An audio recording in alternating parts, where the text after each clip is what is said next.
نحمدہ و نصلی علی رسولہ الکریم اما بعد اعوذ باللہ من الشیطان الرجیم بسم اللہ الرحمن الرحیم۔ میرے انتہائی واجب الاحترام دوستو، بزرگوں، بھائیوں، امام الانبیاء پیغمبر صلی اللہ علیہ وسلم کے پہلے خلیفہ بلا فصل سیدنا ابو بکر صدیق رضی اللہ تعالی عنہ، جس طرح ان کی قربانیاں دین اسلام کے لیے لازوال ہیں، اسی طرح ان کے خاندان کی قربانیاں بھی لازوال اور بے مثال ہیں۔ آقا علیہ الصلوۃ والسلام اور امیر المومنین سیدنا ابو بکر صدیق رضی اللہ تعالی عنہ ہجرت کر کے جب غار میں پہنچے تو اپنے بیٹے سے کہہ دیا کہ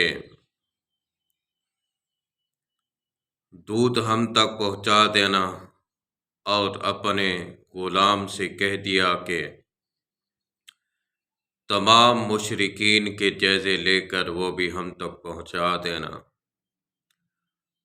اور اپنی بیٹی لخت جگر سیدنا اسماء رضی اللہ تعالی عنہا سے کہا کہ آپ ہم تک کھانا بنا کر بھیج دینا۔ تو سیدنا اسماء رضی اللہ تعالی عنہا روزانہ معمول کے مطابق آقا علیہ الصلوۃ والسلام کے پاس کھانا پہنچاتی تھی۔ ایک دن کھانے میں دیر ہو گئی، ادھر آقا علیہ الصلوۃ والسلام اور سیدنا صدیق اکبر رضی اللہ تعالی عنہ اس انتظار میں بیٹھے تھے کہ کھانا کب لے کے آئے گی۔ تو سیدہ اسماء رضی اللہ تعالی عنہا کے دروازے پر ابو جہل بدبخت پہنچا، اور پہنچ کر کہتا ہے کہ اسماء، تیرے ابو کہاں ہیں؟ جہاں تیرے ابو بکر ہوں گے وہاں امام الانبیاء پیغمبر صلی اللہ علیہ وسلم بھی ساتھ ہوں گے۔ جناب سیدہ اسماء رضی اللہ تعالی عنہا نے کہا کہ مجھے معلوم تو ہے، لیکن میں آپ کو بتانے کے لیے تیار نہیں ہوں۔ ابو جہل بدبخت نے کہا کہ بتاتی کیوں نہیں؟ پھر تو آپ کو معلوم ہی نہیں ہے۔ جناب سیدہ اسماء رضی اللہ تعالی عنہا نے کہا کہ میں تقیہ باز نہیں ہوں،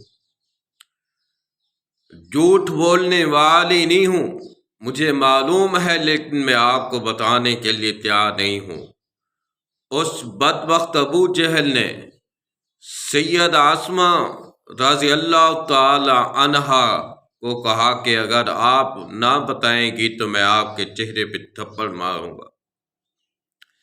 سیدہ اسماء رضی اللہ تعالی عنہا نے کہا کہ میری جان جاتی ہے چلی جائے، نہ میں اپنے ابا اور کے متعلق بتا سکتی ہوں، اور نہ ہی جناب محمد رسول اللہ صلی اللہ علیہ وسلم کے متعلق بتاؤں گی۔ اس بدبخت نے سیدہ اسماء رضی اللہ تعالی عنہا کو زور سے تھپڑ مارا، جس کی وجہ سے سیدہ اسماء رضی اللہ تعالی عنہا نیچے گر پڑی اور ان کی پیشانی پتھر پہ لگی۔ جب پیشانی پتھر پہ لگی تو پیشانی سے خون کا فوارہ جاری ہو گیا۔ اس کی آواز سن کر محلے والے بھی آ گئے، انہوں نے دھکے دے کر ابو جہل کو نکالا، اور سیدہ اسماء رضی اللہ تعالی عنہا کا ہونٹ بھی پھٹ گیا اور پیشانی سے خون جاری ہو گیا۔ کوئی واویلا نہیں، کوئی شور شرابہ نہیں۔ سیدہ اسماء رضی اللہ تعالی عنہا گھر گئی، اور گھر جا کر مرہم پٹی کر کے جلدی سے کھانا تیار کیا۔ کھانا تیار کر کے آقا علیہ الصلوۃ والسلام کی طرف روانہ ہو گئی۔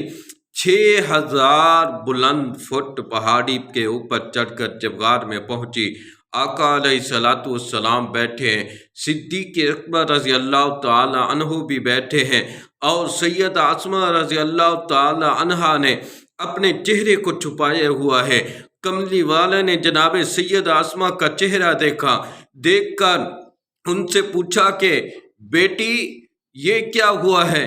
آقا علیہ الصلوۃ والسلام کے جب یہ الفاظ تھے تو وہ خاموش ہو کر بیٹھ گئی، اور پھر سیدنا صدیق اکبر رضی اللہ تعالی عنہ نے کہا، بیٹی بتاؤ خاموش کیوں ہو گئی ہو، بتاتی کیوں نہیں ہے؟